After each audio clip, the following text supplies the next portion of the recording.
तो पिछली वीडियो में हम लोगों ने देखा था लूफी और कूबी बोट लेके शिप से भागने में कामयाब रहे और अब आगे। I never wore Yeezys, that's a fact. Every week is fashion week for me.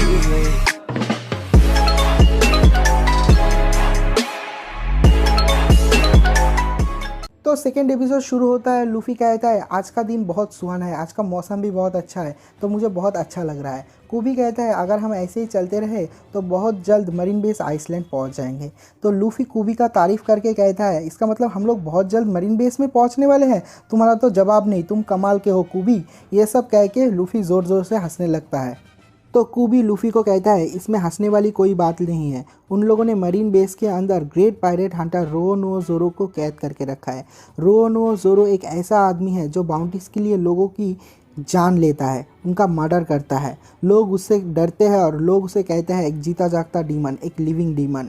और कुछ ही देर में लूफी और कूबी बोट लेके मरीन बेस आइसलैंड में पहुंच जाता है और पहुंचते ही लूफी उतर के कहता है फाइनली हम लोग यहाँ पे पहुंच गए। और उसके बाद लूफी और कूबी सिटी के मार्केट में पहुंच जाता है और जाते जाते कूबी लूफी को कहता है क्या तुम पागल हो गए हो, तुम सच में उसे अपने पायरेट क्रू में लेना चाहते हो?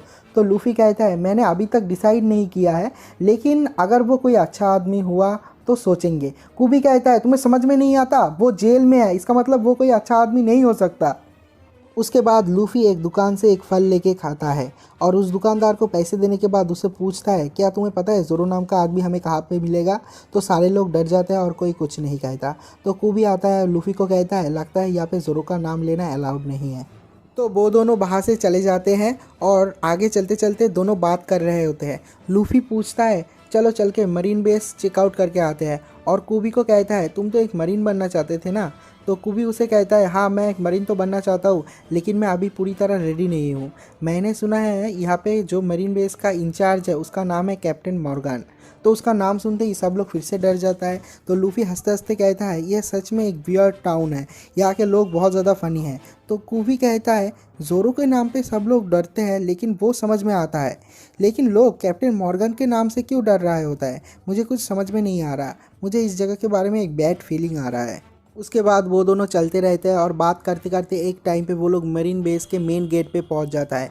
कूबी कहता है फाइनली हम लोग यहाँ पे आने में सफल रहे, और रोने लगता है और रोते रोते कहता है हम दोनों की दोस्ती और रास्ते यहाँ पर से अलग हो जाएंगे।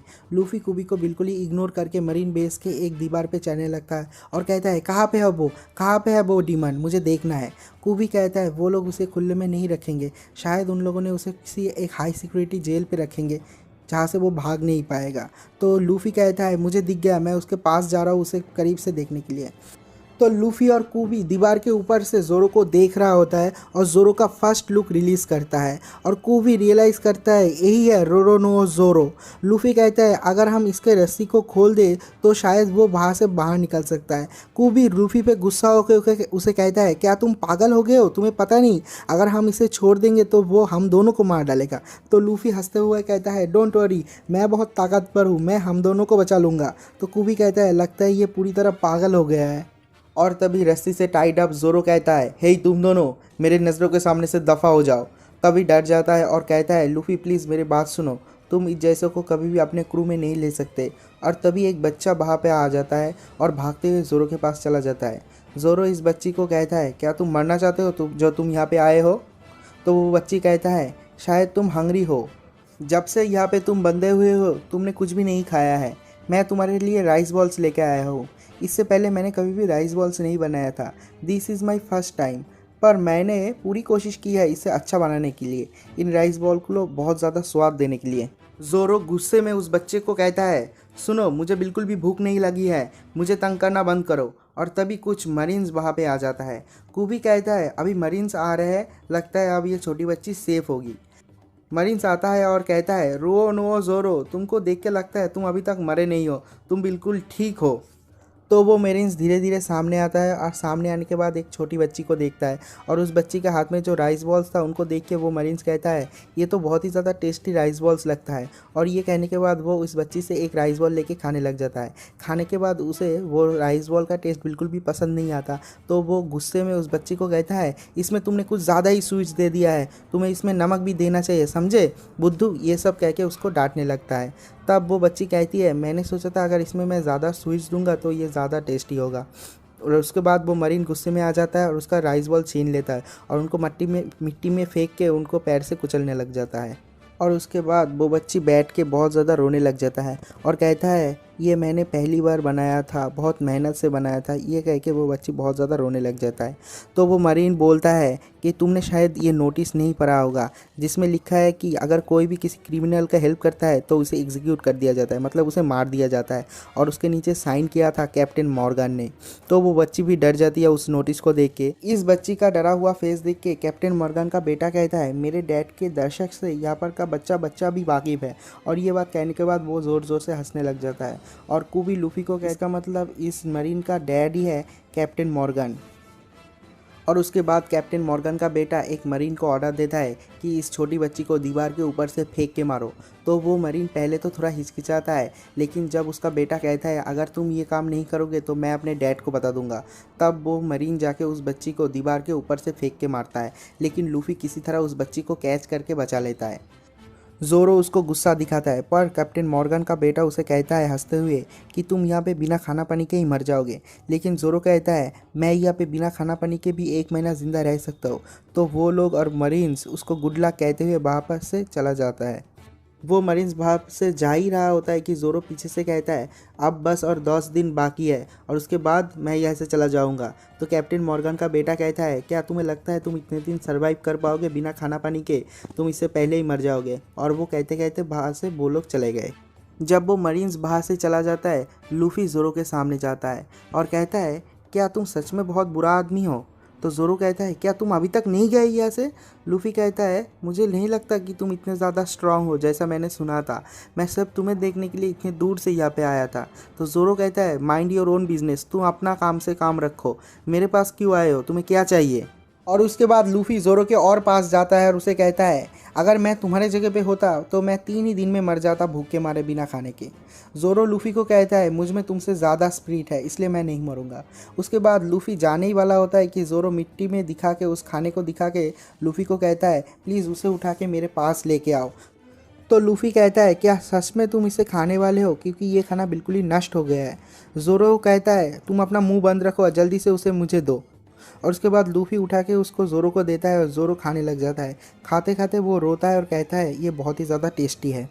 और उसके बाद लूफी, कूबी और वो छोटी बच्ची एक जगह पे बैठ के बातें कर रहा होता है। लूफी उस बच्ची को बताता है कि ज़ोरो ने तुम्हारा खाना खाया और उसको बहुत अच्छा भी लगा। कूबी कहता है क्या ज़ोरो सच में इतना बुरा है जैसा कि लोग कहते हैं? मुझे ऐसा नहीं लगता।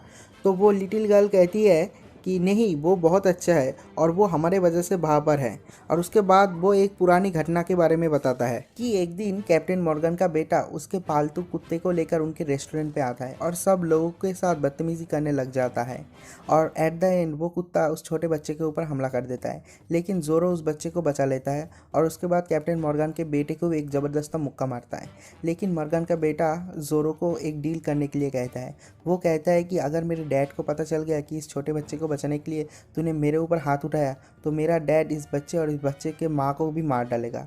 और उसके बाद उसने बोला अगर तुम 1 महीना बिना खाना पानी के सर्वाइव कर गए तो मैं इस बच्चे और बच्चे की माँ के साथ साथ मैं तुम्हें भी रिहा कर दूंगा। वो छोटी बच्ची कहती है कि उस दिन के बाद अभी तक 3 हफ्ता हो चुका है और वो कैप्टन मॉर्गन का बेटा रोज़ आता है और ज़ोरो को किकिंग और पंचिंग करता है जबकि वो रस्सी से बंधा हुआ है। और ये सब कह के वो रोने लगता है और कहता है मुझे नहीं पता मैं उसका कैसे हेल्प करूं। और वो ये सब कहने के बाद ज़ोर ज़ोर से रोने लग जाता है। और तभी रेस्टोरेंट के अंदर से एक आवाज़ आता है, कुछ टूटने का आवाज़ आता है। लूफी और बाकी सारे रेस्टोरेंट के अंदर जाता है। अंदर जाके देखता है कि कैप्टन मॉर्गन का बेटा आया हुआ है और वो सब कुछ तहस नहस कर रहा है। और वो वहाँ पे ऑर्डर देता है कि मेरे लिए सबसे अच्छा अच्छा सब बढ़िया बढ़िया खाना लेके आओ, और कहता है कि वो भी बिल्कुल मुफ्त में होना चाहिए। जब वो जूस खा रहा होता है तो वो कहता है कि मैं तुम लोगों के लिए कुछ स्पेशल करना चाहता हूँ। मैं कल कुछ स्पेशल करूँगा कि मैं कल को ज़ोरो को एग्जीक्यूट कर दूंगा, मतलब ज़ोरो को मैं मार डालूंगा। और ये बात सुनने के बाद ही लूफी को आ जाता है बहुत गुस्सा और वो गुस्से में जाके एक ज़बरदस्त पंच करता है उस कैप्टन मॉर्गन के बेटे को। और उसके बाद उसका बेटा कहता है तुम मुझे पंच कही हो तो मेरा डैड तुम्हें नहीं छोड़ेगा। तो लूफी कहता है क्या डैड डैड लगा रखा है, अगर तू एक असली मर्द है तो मेरे साथ लड़ाई कर, तू एक नंबर का बकवास आदमी है। कूबी लूफी को रोकता है कि तुम उसके साथ लड़ाई मत करो क्योंकि वो कैप्टन मॉर्गन का बेटा है। तो लूफी कहता है मुझे इससे कोई फ़र्क नहीं पड़ता, मैंने अपना मन बना लिया है कि ज़ोरो मेरे क्रू को ज्वाइन करेगा। और उसके बाद कैप्टन मॉर्गन का बेटा दौड़ते हुए उसके डैड के पास जाता है और जाके कहता है डैड किसी ने मुझे पंच किया है आउटसाइड और मैं चाहता हूँ आप उसे मार डालें और अभी के अभी उसको मार डालें। और उसके बाद ज़ोरो को दिखाता है वो भूखा प्यासा हो के उसकी पिछली ज़िंदगी के बारे में सोच रहा होता है कि वो किसी के एक लड़की के साथ शॉर्ट फाइट कर रहा होता है और वो हार जाता है और वो लड़की कहती है कि तुम बहुत वीक हो ज़ोरो। और उसके बाद ज़ोरो सोचता है कि मैं इस जैसे जगह पे बिल्कुल भी मर नहीं सकता क्योंकि मैंने किसी से प्रॉमिस किया हुआ है। और उसके बाद ही वो देखता है उसके सामने लूफ़ी आके खड़ा है और लूफ़ी उससे कहता है कि मैं तुम्हारी रस्सियों को खोल दूंगा लेकिन तुम्हें मेरे क्रू को ज्वाइन करना पड़ेगा। मैं एक पायरेट हूँ और मैं एक बड़ा सा शक्तिशाली पायरेट क्रू बनाना चाहता हूँ और मैं चाहता हूँ कि तुम मेरे क्रू में ज्वाइन करो। लेकिन ज़ोरो उसे बिल्कुल मना कर देता है और कहता है कि मैं तुम जैसे क्रिमिनल के साथ कभी भी काम नहीं करूँगा, मैं तुम जैसे क्रिमिनल नहीं बनूँगा। तो लूफ़ी कहता है पायरेट्स बनने में कोई बुराई नहीं है और सब लोग तुम्हें वैसे भी एक ईविल बाउंटी हंटर कहते हैं कि जो पैसे के लिए किसी को भी मर्डर कर सकता है।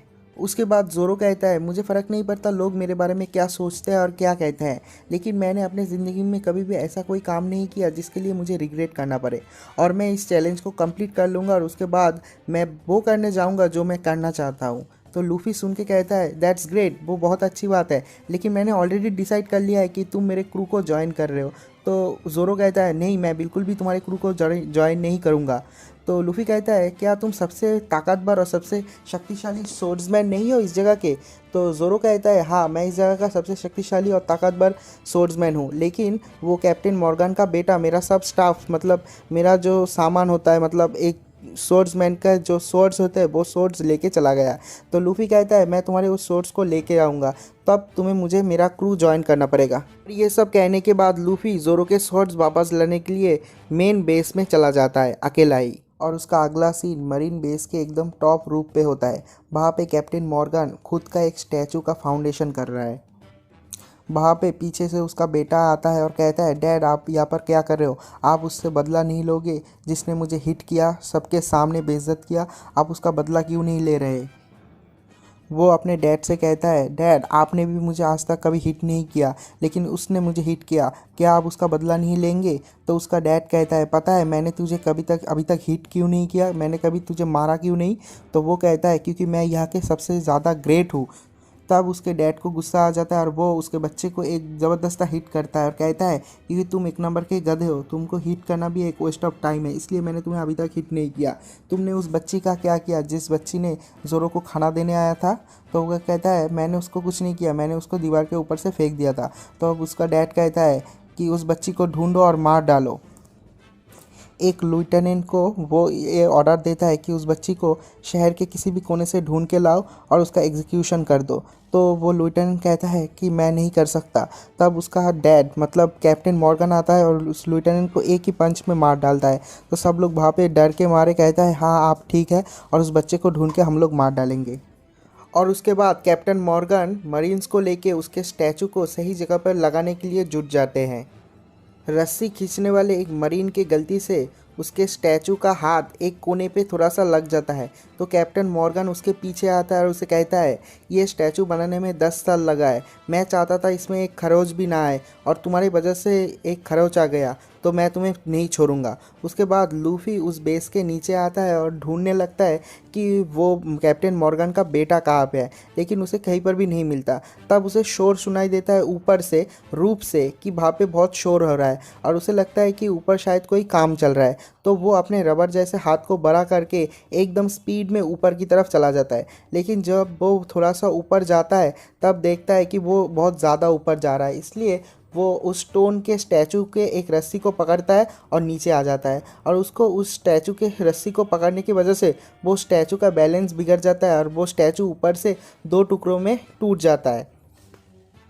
और वो स्टैचू टूटने के बाद कैप्टन मॉर्गन को बहुत ज़्यादा गुस्सा आता है और वो कहता है उसे पकड़ के ले आओ, मैं उसे अपने हाथ से मारना चाहता हूँ। और उसके बाद कैप्टन मॉर्गन का बेटा भी कहता है डैड ये वही है जिसने सबके सामने मुझे मारा है, आप इसका कुछ कीजिए।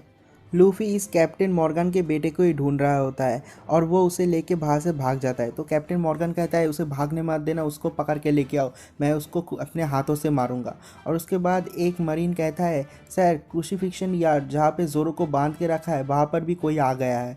तब कैप्टन मॉर्गन कहता है हम लोगों को ट्रेटर ने चारों तरफ से घेर लिया है, लेकिन उस लड़के को पकड़ के लेके आओ। और उसके बाद उस लड़की को दिखाता है जो कि कैप्टन लेडी एल्विडो के शिप में था, जो ट्रेजर चुरा रहा था। वो भी यहाँ पे था, किसी दरवाजे को खोलने की कोशिश कर रहा था, लेकिन उसके बाद वो लड़की वहाँ से भाग गई। लूफी मॉर्गन के बेटे को घसीटते हुए लेके जा रहा है होता है और वो उससे पूछता है कि जोरो के शॉर्ट्स कहाँ पे रखा हुआ है। तो मॉर्गन का बेटा कहता है मेरे रूम पे रखा हुआ है, वहाँ पे जोरो का सारे के सारे शॉर्ट्स है। और यहाँ पे कूबी आता है जोरो के पास, जोरो के टाइड अप रस्सियों को खोलने के लिए। तो जोरो कहता है पता है ना तुम जो कर रहे हो इसके लिए तुम्हें वो लोग मार भी सकते हैं।